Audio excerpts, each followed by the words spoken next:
শব্দ দূষণের মারাত্মক ঝুঁকিতে রয়েছে বরিশাল নগরী। শহরের 20টি পয়েন্টে দূষণের মাত্রা স্বাভাবিকের চেয়ে অন্তত 20 ডেসিমেল বেশি। মাত্রাতিরিক্ত শব্দ দূষণের জন্য যানবাহন চালকদের অসহযোগিতাকে দুষছে পরিবেশ অধিদপ্তর। দূষণ কমাতে চালকদের সচেতন করার পাশাপাশি গ্যাস ও বিদ্যুৎ চালিত যানবাহন চালুর কথা চিন্তা করেই ট্রাফিক বিভাগ। দূষণ কমাতে চালকদের সচেতন করার পাশাপাশি গ্যাস ও বিদ্যুৎ চালিত যানবাহন চালুর কথা চিন্তা করছে ট্রাফিক বিভাগ। বরিশালের রূপাতলে বাস স্ট্যান্ডে সরেজমিনে গিয়ে দেখা যায় অপ্রয়োজনীয় বাজছে হর্ন। এমন শব্দের মাঝে কাজ করতে করতে এখন কানে কম শোনেন ট্রাফিক পুলিশ সদস্য শরীফুল ইসলাম।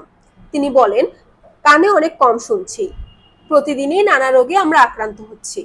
শব্দ দূষণ বেড়ে যাওয়ায় মেট্রোপলিটন পুলিশের 13 সদস্য কানে কম শোনেন। তাদের মধ্যে 35 জন ভুগছেন উচ্চ রক্তচাপে ও 9 জন হৃদরোগে।